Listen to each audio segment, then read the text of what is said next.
for someone who can no longer take care of themselves? Are you overwhelmed?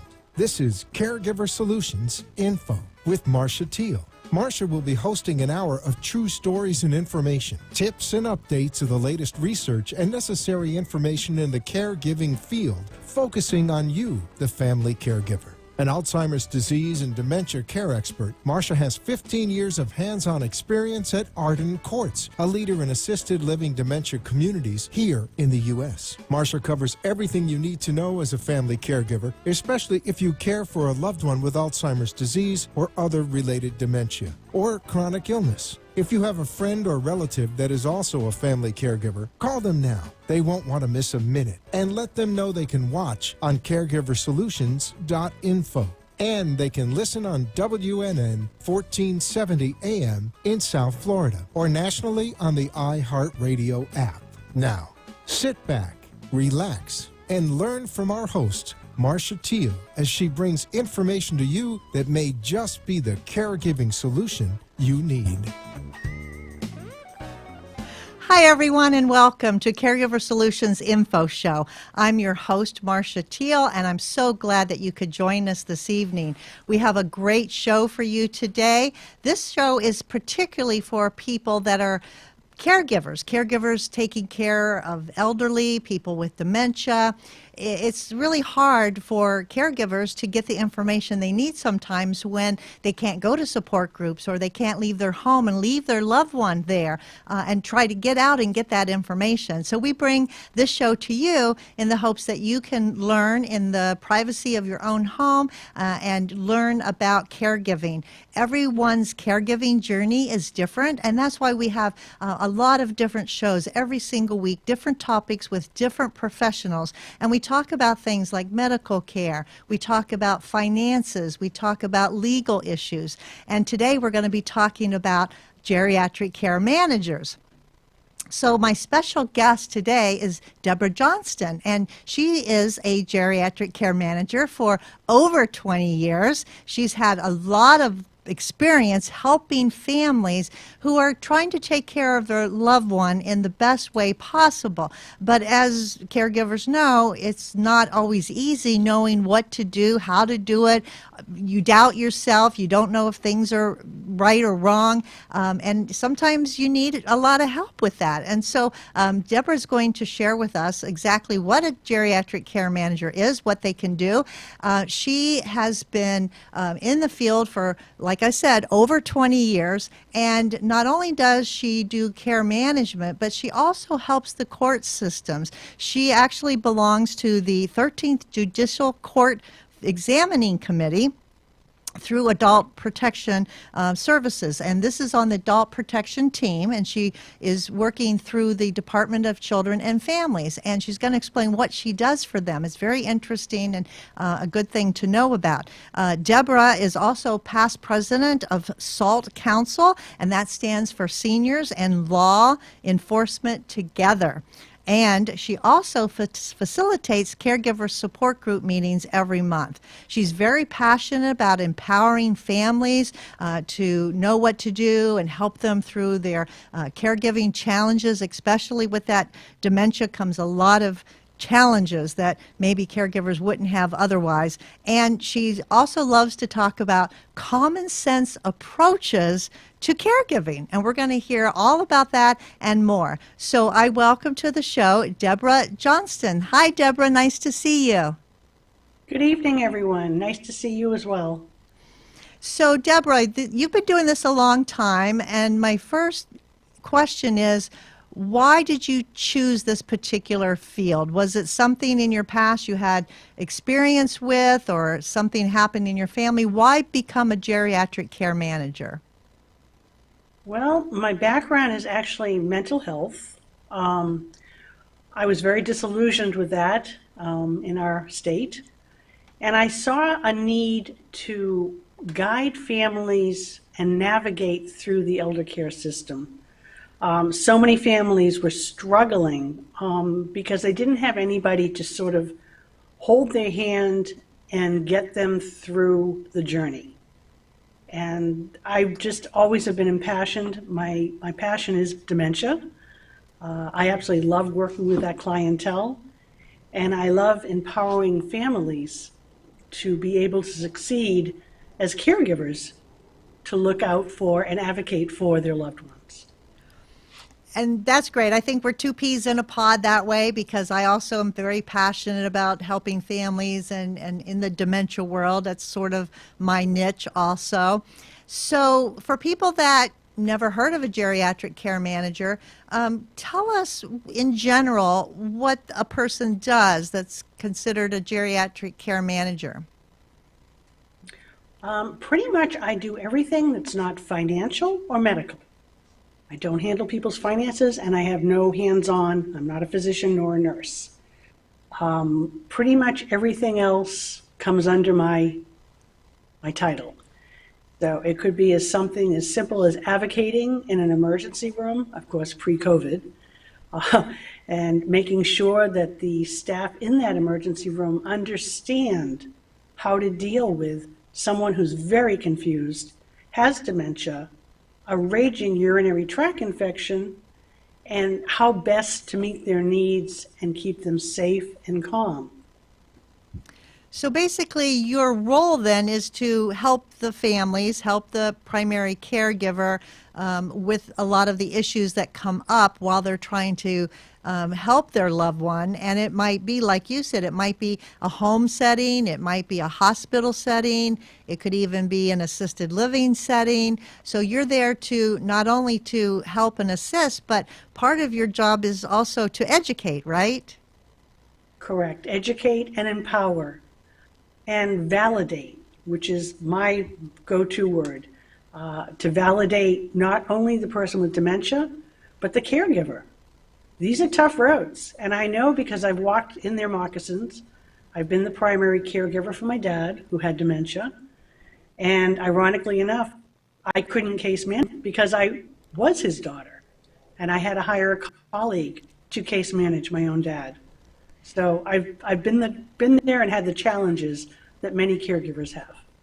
That's interesting, being in the profession for so long, and when it comes to doing your own personal caregiving, we don't see it in the same way as we can see it in other families and other people and be a little bit more objective because it is a very emotional journey. It's a very exhausting journey. And I'm sure that, you experienced all of that while you were caregiving for your dad. And so that makes you actually even more qualified to do what you do because you have been there, done that, like you said, walked in their shoes, and you know what they're struggling with and what they need. So I think that that you make the perfect combination to do what you do.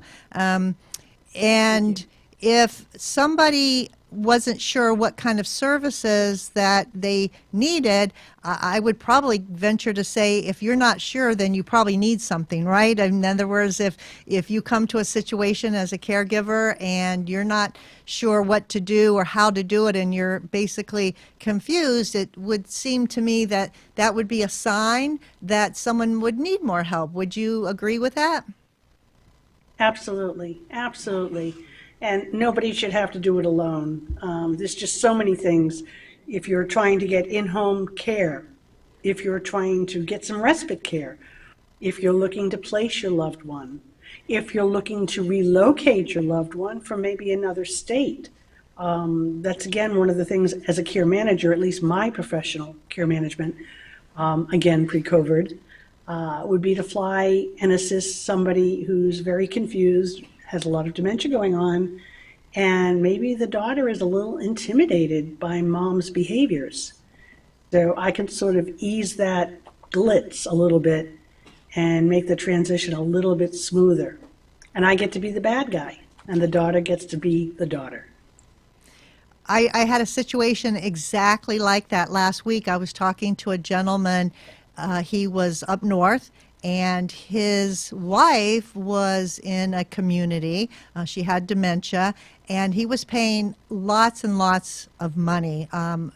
Florida, we're a little bit luckier here. The cost of living not quite as high, and he was paying so much money for his wife to be in a dementia memory care, and he was afraid that he was going to run out of money. He was familiar with Florida, had some relatives here, and he thought, I want to give my wife a vacation, let her come down to Florida, let her live in a Florida assisted living for dementia. So we were talking about that. But his question was, how am I going to get her there?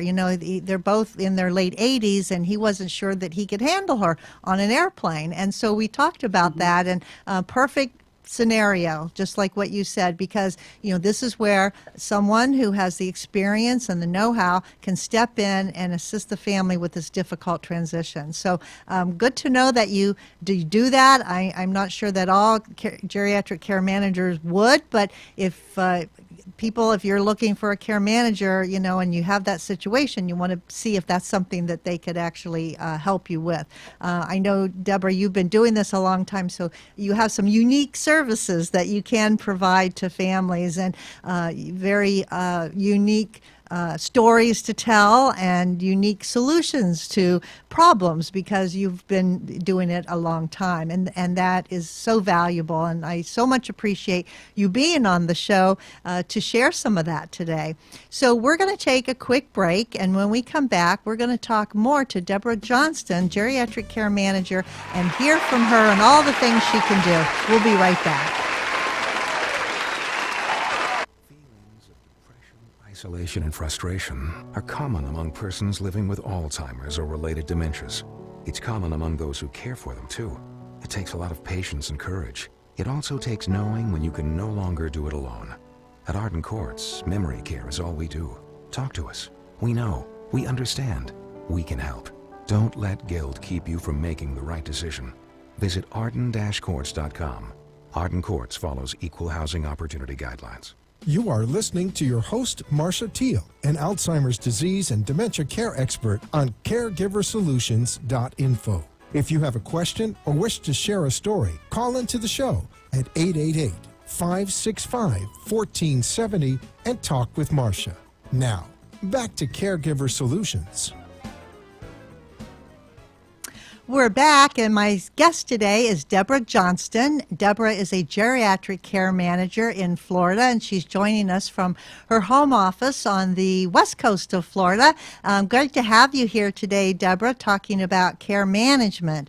So there's so much to talk about, and you have such a variety of professional services that you provide. I'd like to go ahead now and talk a little bit about something that is very unique to you, and that's the fact that you're on the Judicial Court Committee for helping with issues through the court. Can you tell us a little bit about that and why you do it and how it works and why you need to do that?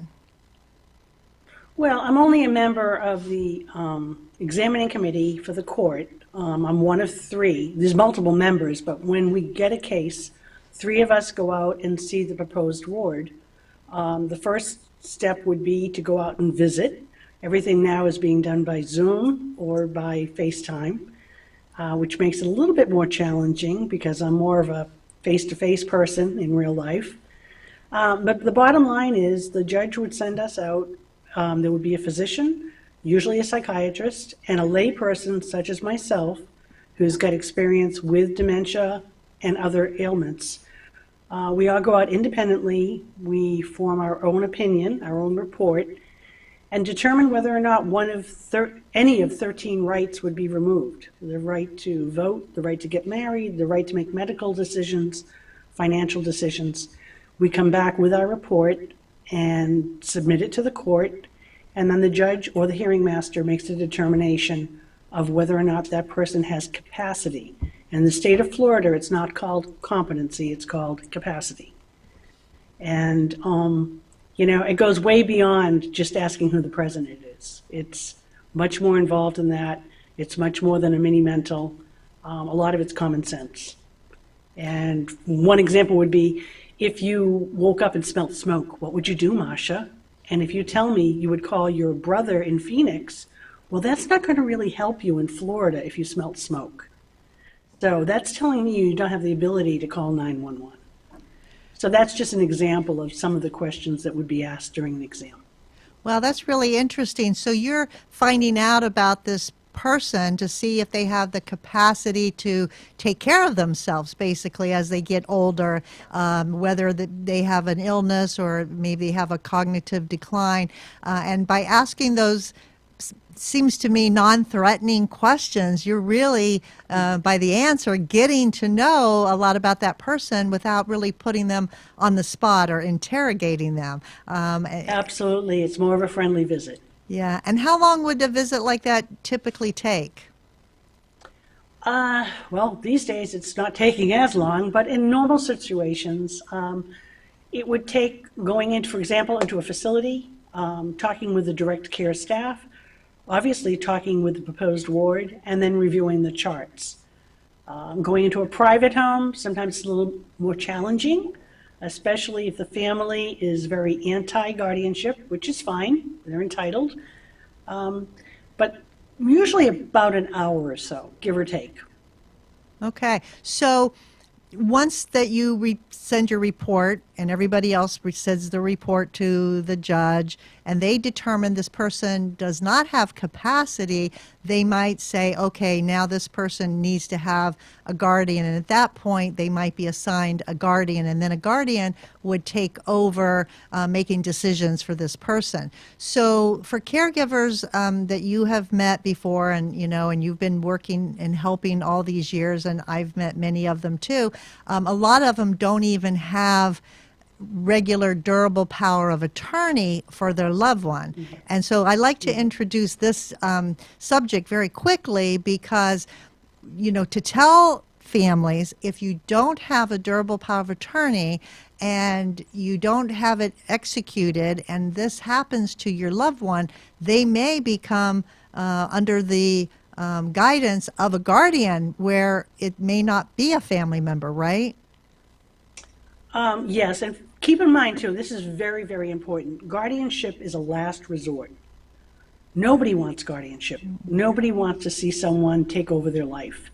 And that's very, very important. And we take those rights, those 13 rights, very, very seriously.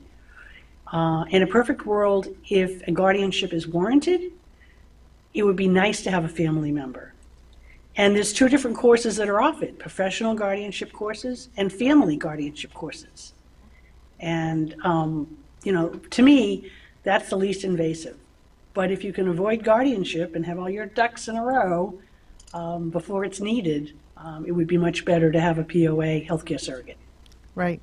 And I always like to try to remind caregivers, when we're on the show, we have an opportunity.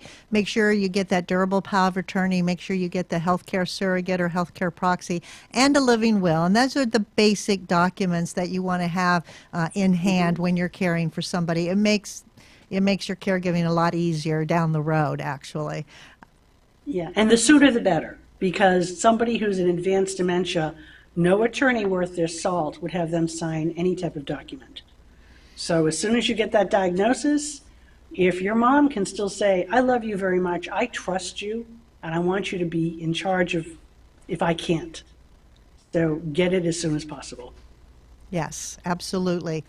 Again, just talked to a lady today. She had her documents done many, many, many years ago, and she's coming to see me next week, but she's afraid that they're not in order, they're not maybe valid, so we're going to go over those, we're going to look at her documents, but her husband has dementia, and he's in the advanced stages, so, we'll see what happens, but hopefully everything will be okay. So I think that it's also a good idea to regularly look at your documents, regularly maybe update them if you have to. So absolutely. Just tips. We're giving great tips today. Another thing that you do, which is very interesting to me, you're passionate about exposing and preventing, hopefully, exploitation of the elderly. Talk a little bit about that. Oh, my goodness. When I started almost now 21 years ago, probably about an eighth of my cases were exploitation of the elderly. In the past 5 years, it's probably about a third. And it's very, very scary because there are so many scams going on out there. The Jamaican Lotto scam where a woman, nearly lost her home and was taking her demented husband to the bank to refinance the home. I fault the bank, truly, because anybody listening to this man would know he did not have the capacity to sign any documents. And it was very hard to trace back. And unfortunately, this woman got scammed twice. The driveway scam, the tree trimmer scams, the jury duty scam, well, they'll call seniors and say, you didn't show up for court. The judge isn't happy. We can set this right. Just give us your social and your date of birth and we'll reschedule you for jury duty. Don't do it, people. Just don't do it. I haven't heard of that one. Oh, yeah. And ironically enough, I believe I want to say, I'm not sure exactly, 70, 73 plus, you're off jury duty. You don't even get called anymore. Yeah. But these 80-year-olds are getting called, and, of course, that generation, the greatest generation, is more than willing to make things right because they take that very seriously, jury duty. And if the judge isn't happy, then that poor senior is going to make it right. Yeah, there's scams everywhere, and even more now because of the pandemic. I saw a bumper sticker actually coming down to the radio station today. It said scamdemic. Instead of pandemic, it was scamdemic, because they were talking about people getting scammed, with all of this, and seniors especially that don't understand or maybe a little bit naive or don't have a lot of ability to access to the internet to check things out, or they are on the internet and they're getting scammed that way. It's very, very scary and difficult. So in what case or when would you actually be called into an exploitation situation, and who would call you in? Usually I'm the one that initiates it. I go in to do an assessment. Maybe the daughter lives in New York and mom is living in Temple Terrace. And I go and see mom and report back to the daughter that, yes, mom's a bit of a hoarder. She's entering every lotto that there is. She's sending money to every charity that there is, and there's some questionable things going on. At that point in time, if I believe the mom lacks capacity and she's not choosing to make these decisions, then at that point I would probably call Department of Children and Families, which is the 1-800 abuse number, and they would go out and hopefully, if they take the case, they would go out and investigate, and then it would move from there. But, I've gotten calls from Tampa Police Department, Hillsborough Sheriff's Department, Largo. And again, I just go out and just kind of feel things out. So unfortunately, it's hard. Yeah, you're like the first line of defense. In other words, sometimes you go in and you see things are not quite right and there's suspected things going on that shouldn't be. So then you actually then refer to the authorities to do the investigation. But that's great because a lot of people are going to be helped quicker if a care manager as yourself sees these things already before it gets into crisis mode, because we all know that when things become a crisis, it's so much worse for everyone. Right. And, I've got situations. I've got one in Town and Country right now, an elderly couple. Very, very nice people, but both have full-blown dementia and have been self-neglecting and hoarding for quite some time. The neighbors are trying very hard to protect this couple and look out for them, but unfortunately, things have escalated to the point where it's now an active case with Department of Children and Families. And case in point, the physician's been prescribing all types of opioids. Things are not good. The wife, who has advanced dementia, was found wandering the neighborhood, naked from the waist down, and just an accident waiting to happen. So we're going to have to move relatively quickly on this particular case. And like I said, it is an active case, and hopefully we'll get these people where they need to be before something gets out of control. So, Deborah, when we talk about exploitation, sometimes the first thing people think of is financial, like someone's trying to take advantage financially of somebody, get into their bank account or take them to the bank and have them make withdrawals. But it's not just financial exploitation, is it? No, it's not. And the couple I just spoke about, the gentleman still owns a vehicle. It's a very nice vehicle. And his neighbor said, gee, I would like to borrow your car just for the weekend to go see a sick relative. Well, the neighbor took his car and was gone for 4 to 6 weeks. And nobody knew where the car was. Nobody knew where the neighbor was. So things like that. People knocking on the door saying, hey, I clean pools. Give me $100 in cash and I'll be back later on this afternoon with my crew. So it's not always getting into the accounts. Sometimes it's just, and sometimes it's medication. They just want to get into the home to get whatever folks are on. To steal their medications? Yes, yes. So when we talk about exploitation, we're really saying anything that takes advantage of someone. It takes advantage of an elderly person that may not know better, may be too trusting, may be confused with dementia, whatever's going on. And they do trust. You know, a lot of them are very trusting, and they're being taken advantage of, and that's what it's all about. So, yeah. Yeah, case in point, and that's a very good point you make. When I go sometimes to do an assessment and the family says, oh, my mom's not going to let you in the door. She's not going. So very carefully, I make sure I remove my name badge, leave my briefcase in the car, and I go to the door and say, hi, I'm Deborah. Can I come in and say hello? And they're so lonely. They open the door. Oh, yes, come in, come in. Not only that, when I start asking questions like, do you have a valid Florida ID? Oh, yes, sweetheart, I do. It's in my purse in the bedroom. Go get it and bring it to me. I'll show you. They don't know who I am. And they're giving me carte blanche to their home, to their valuables. To me, that's a huge red flag because they've lost that ability to be safe. You know? And they trust you. You look like a nice Thank God I'm a person, nice right? person. You look like a nice person, so who wouldn't trust you? But again, you could be a scammer like anybody else, and look like you're a regular nice person, but you just can't tell.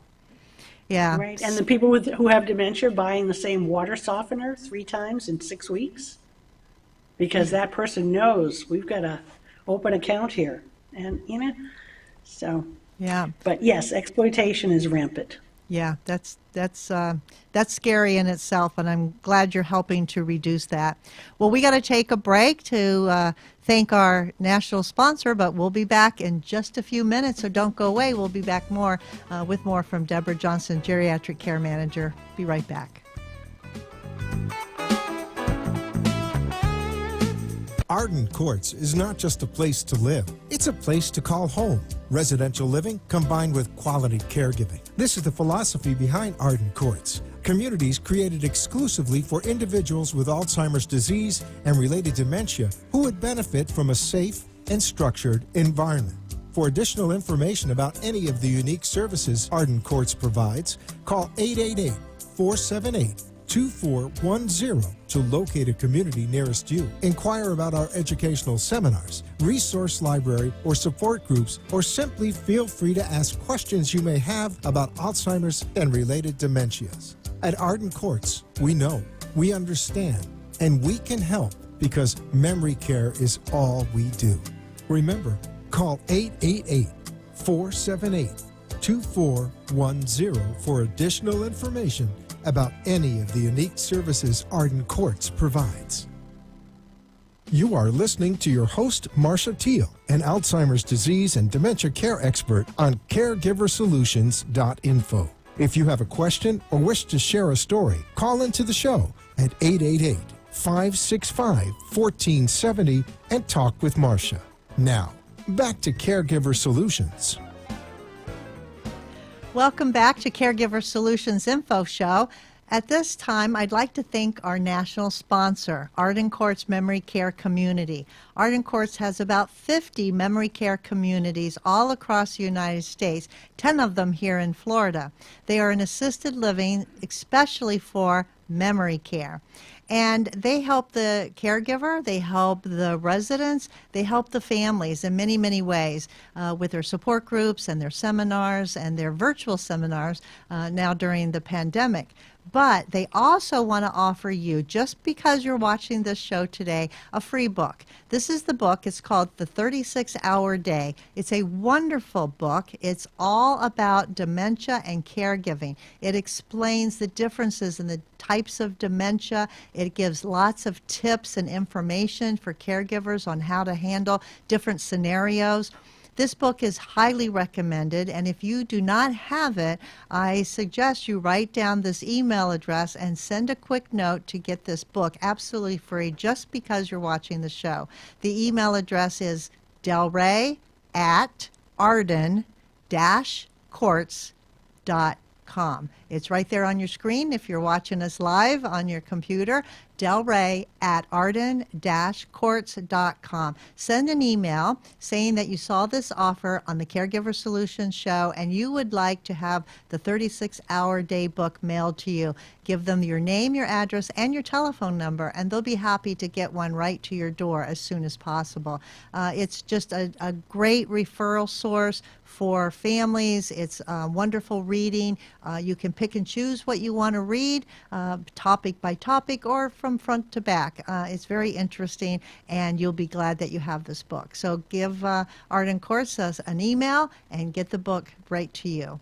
So today we're talking with a geriatric care manager. Her name is Deborah Johnston. She's joining us from her home office on the west coast of Florida, and she has 20 years experience helping families dealing with their elderly, people with dementia. She's very passionate about it, and she's been sharing a lot of her expertise and information regarding different topics. So Deborah, this has been so exciting so far, talking to you about all the different things that you do and that care managers can do. We're talking about helping reduce and prevent exploitation. We're talking about people finding out if they need a guardian and when. We're talking about helping families. I mean, we're helpers. That's what we do, and we really benefit from helping someone. It's just part of our DNA, I think, and also being in the business for 20 years helping families. I totally get you and totally appreciate you too. Now, this part of the show, I'd like to turn the tables a little bit and talk about that common sense approach that you say you love to do. I know you do support groups. You have caregivers that are joining you and talking about all their issues and their problems. I'm sure the pandemic has created a little bit more issues regarding how to do things and getting together with caregivers. But let's talk about what caregivers are saying now, anything that you see as a trend that people are experiencing maybe more or less, through their caregiving journeys. And then we're going to talk about specifically some problems that caregivers have and maybe even do a little role play together about how we would help solve that problem. So you up for that challenge? Absolutely. Okay, so let's talk about the support groups first. Tell me about support groups, what you're seeing. Who needs a support group? Pretty much anybody dealing with someone with dementia. It's very isolating, especially now, trying to be that sole provider, that sole caregiver. Even when they get breaks, it's still ongoing. The constant repetition of questions, the shadowing. The comments I get from caregivers is, I haven't had a shower by myself in 6 months. I haven't gone to the bathroom alone without my mother outside the door for almost a year. My husband and I haven't had any time alone because my mother is always calling out my name just as we're trying to go to sleep. It's very difficult. Caregivers addressing the issue of, I'm hungry, you're trying to starve me. And then trying to rationalize, but saying, Mom, You just had a sandwich. So trying to rationalize with someone who's got dementia is never going to work. You're just setting yourself up for frustration and failure, because there's a reason for everything and there's a way of dealing with everything. You just have to reach into that bag of tricks, which is one of the things I help folks do, and pull out the tool that you need for that moment in time. It may not work tomorrow. It may not work next week. But for this 30 seconds, it will work. So how do caregivers know what trick to use in that bag? I mean, is it just trial and error, or do they learn by experience? Because people don't go to school to learn how to be a caregiver, right? They don't have that course at the university. So they're in the trenches. They're learning as they go. And I know that a lot of them are just so overwhelmed and they're afraid that to do one thing or another because it might be the wrong thing. So how do you help caregivers who just are totally overwhelmed and lost? First of all, you never want to make a caregiver feel bad or that they're doing the wrong thing. The majority of folks are doing it from their heart, which never makes it wrong. Case in point, Alice is still working full time. Her husband has dementia and has to go to an adult daycare. All day long at the daycare, where's Alice? Where's Alice? Where's Alice? Well, Alice is working. She won't be here till 5. One of the solutions that I found that works beautifully is a love letter from Alice. John's an Oxford shirt wearer. So you put a note in his pocket saying, "Dear John, I love you very much. I will be there at 5 with hugs and kisses. Love, Alice." So every time he asks about Alice, "John, look in your pocket." He pulls it out, he reads it, he de-escalates, and he's calm for a little longer. Next time it comes up, "John, look in your pocket." So there are things like that. Wandering, wandering's a big issue. Folks don't know how to keep people from escaping the home. A stop sign on the front door, on the back of the front door. The AlzheimerStore.com, I believe, has like a bookshelf. Well, unless you're Alice in Wonderland, you're not going to walk through a bookshelf. So if the back of your front door looks like that, chances are you're not going to be able to open it. There are all types of tricks of the trade, some of which are in the book that you mentioned, which thank goodness for the 36-hour day. I call that my go-to Bible and recommend it for everybody. It's incredible. And again, talking about Arden Courts, I was there when they broke ground. And I've never looked back because they're an incredible facility. Some people can't quite make that, but when they say memory care is all we do, it's true. It's absolutely true. They know their stuff, from the janitor to the housekeeper to the cook to the executive director. So, all right, that's my little plug. But I very much appreciate them because they're there for me when I have a desperate situation and I need someone placed in a hurry. They do a great job. And that's, of course, one of the services that you can help provide to families as a care manager is finding the right place for their loved one, because not everyone is, the perfect fit for every place. You have to know what their needs are and what can be provided to them. And it's very intense sometimes trying to figure out the best place for somebody. And so your job obviously is to know about different options for nursing homes, assisted living, helping families figure it out, because it can be daunting for families when they start their search. And so thank you for the nice things that you said about Arden Courts. We didn't pay you to do that, but No. And I will say, I don't take any type of payment from any facility or any home health company, because to me that's a huge conflict of interest. So for example, when I go out and do an assessment, an in-home assessment, and it's obvious a person is going to need to be placed, I narrow it down. And people sometimes think it's a little awkward because I'll say things like, "Well, what's your mom's faith?" I'm not being nosy, but if your mom is of the kosher Jewish faith, I wouldn't even put on the list a Hispanic community that serves pork every night. You have to take things, are they Jehovah's Witness? Are they a devout Catholic? Is a daily mass part of something she wants. So you take all of that information and you come back and you narrow down the field. You narrow down what's going to be a good match. And I tell families, if it's not the first time or if it's a caregiver in the home, it's not a match, let me know. I can help make it change. Yeah, that's so important too, because it does have to be a good match between a community and the person moving in, a good match between a home health aide and the person at home. It has to be, it has to work, and it has to work well. Right. And there are ways to make it work well, but you have the experience to handle that. Let's talk about a problem with I'm calling you up, or I'm on your support group meeting, and I said, Deborah, I can't get my mom in the shower. She doesn't want to take a shower, and, she's starting to stink. What can I do? Oh, I love that one. That is a challenge, and I would say that's probably one of the first biggest challenges that the caregivers face. Think about it this way, almost like a child with attention deficit order. If you say to that child, okay, go upstairs, bring me your homework, get your shoes on, and bring down your dirty laundry, you may get 1 out of the 3 done. You're not going to get all 3. If you say to your mom, oh, you're really starting to smell, and we need to get you in the shower, and come on, let's go. Well, last time I think and again, some of our colleagues would probably have a better number, but I think there's like 37 to 40 some odd steps to take a shower. So it's easier just to say, no, I took one yesterday, or I already took one. When you were still sleeping, I already took my shower. Because think about it. You've got to line up your clothes. What do I do with what I'm wearing?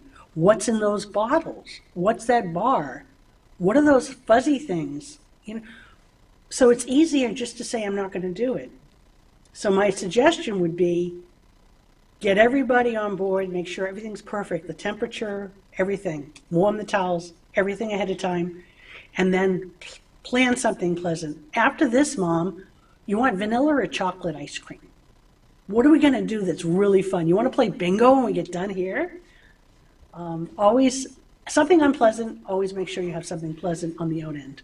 That's great advice.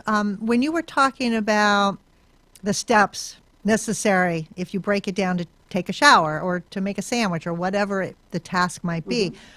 It's different for us because we automatically do it. But in the mind of someone who has dementia, when they hear take a shower, I hear what you're saying, that sometimes it might be confusing to them or scary to them because they don't quite remember what it is they have to do, and there's so many steps that they're afraid of making a mistake, they're afraid of embarrassing themselves, they're afraid of even attempting it. So their out, if you will, is, oh, I already took one. And so that's their out, so they don't have to deal with it. And so I don't think people realize that, because with dementia, people can actually not even associate what that word shower means. They might even not even know what you're talking about anymore because they've lost, the ability to see those steps. So simple, right? What you talk about, simpler is better. Break it down into simple little steps. Right. Even something as their favorite music playing.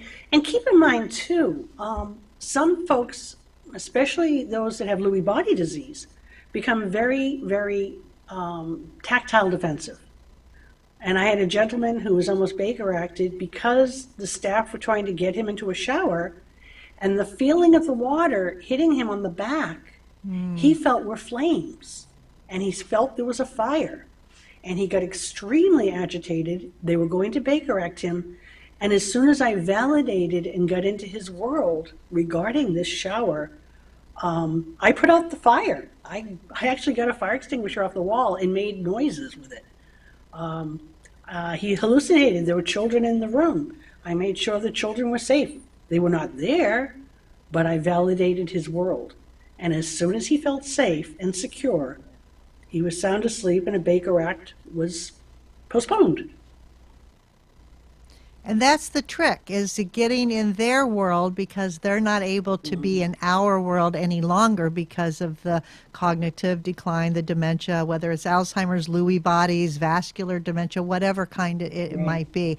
Right. And that's the whole trick, is it's teaching caregivers a new way of thinking, right? Because their old Right. way of thinking, or the traditional way of thinking and of doing things, has totally been changed by dementia. And so we have to get into their world. And you're talking about validating, and that's a good theory, to validate the person.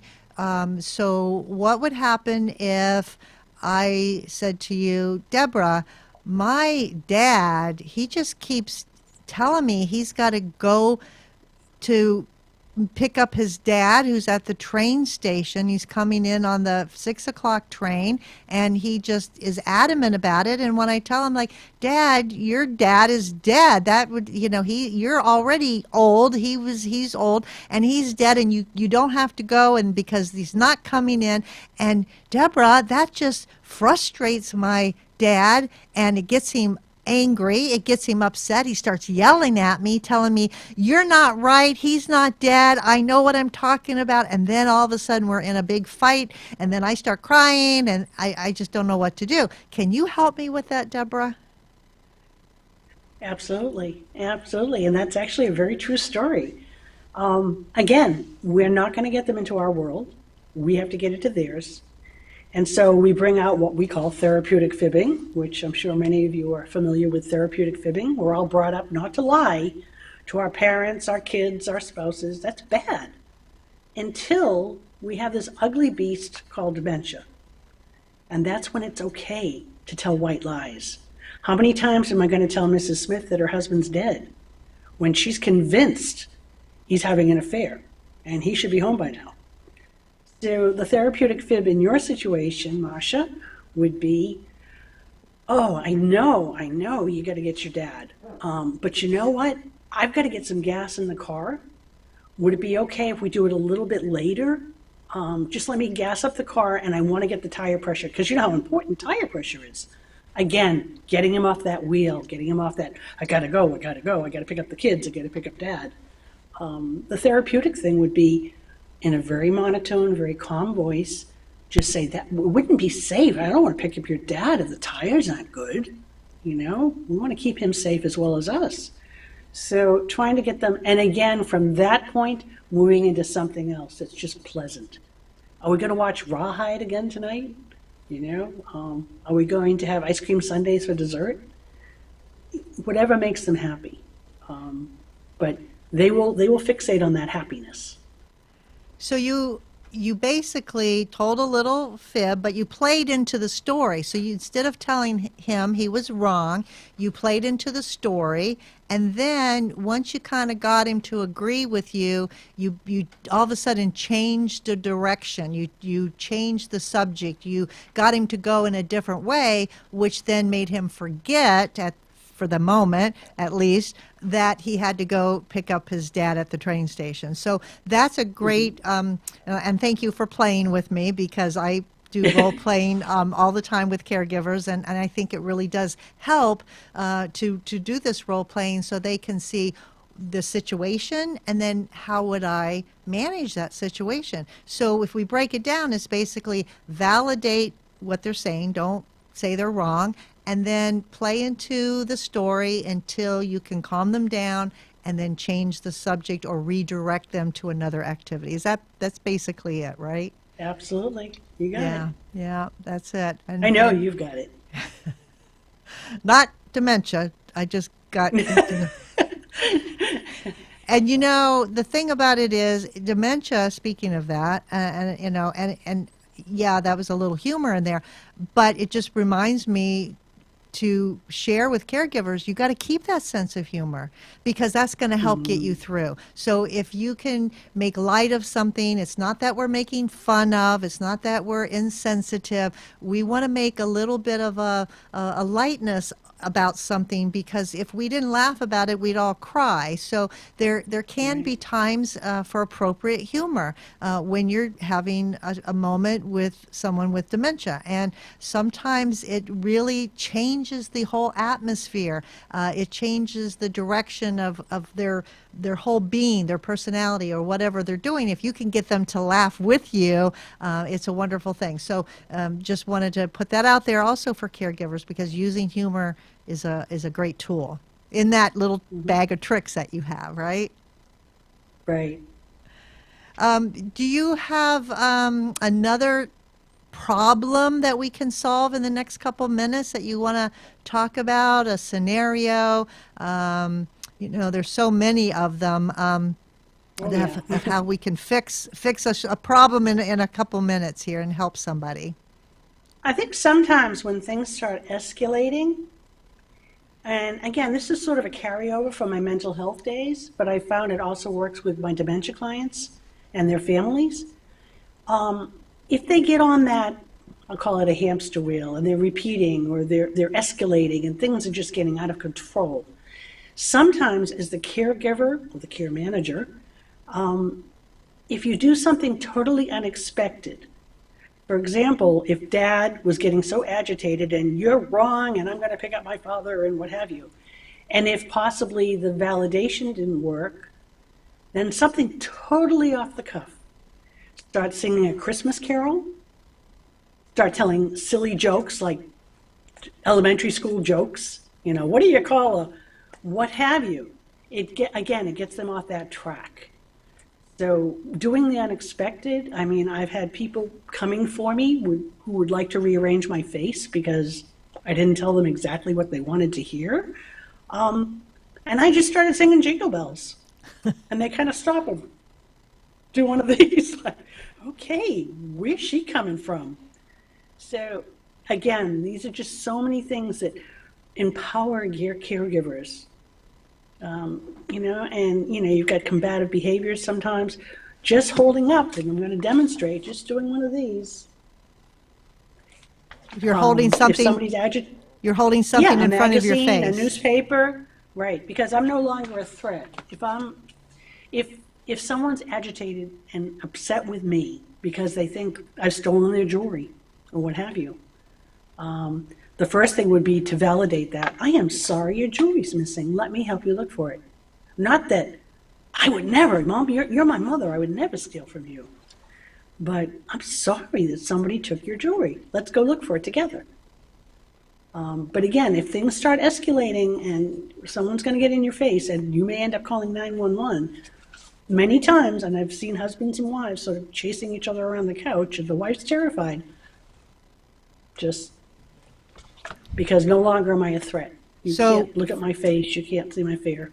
So for people that aren't watching us live stream on the show, that are listening to us on the iHeartRadio app or local Southeast Florida radio, just wanted to explain that you took a notebook and you just held it in front of your face and you hid your face. So by doing that, you're taking away your threat to them because they can't see you anymore, and that really works. Sometimes. Again, everything works sometimes. Sometimes things don't work at all. And so that's the key, right? That's the total key, is just keep trying, keep doing different things until you find something that works, at least for now. This has been such a great time with you, Deborah, and sharing all this information for caregivers. If someone is listening to the program and they say, gee, I think I need a care manager, they may want to call you and connect with you, or if you're not in their area, they may need to find a geriatric care manager in another state. So can you quickly tell us how to contact you if they want to call? The best way to reach me would be my cell phone, which is area code 813-927-0812. Again, Deborah Johnston with a T. And if they're looking for care managers in other states, the best thing I can recommend, because I don't know a lot of, I know New England pretty well, but just to Google geriatric care managers. That's a great idea. Just if you find one And that then look at the reviews, see how people like them. Okay. Well, thank you so much for being here today. We really appreciate you, and I hope Thank maybe you. one day you'll come back and share with us again. All right. And Thank thank you you so all much, for Marcia. watching. Thanks for being an audience member, listening or watching our show this week. It's been great having someone like Deborah share all of her knowledge. So stay tuned. We'll have another show for you every Tuesday, 6 to 7 p.m. Eastern Time. And in the meantime, give someone a hug. And if you can't do it in person, it's a virtual hug these days. And take care of yourself, and we'll see you next week. Bye-bye.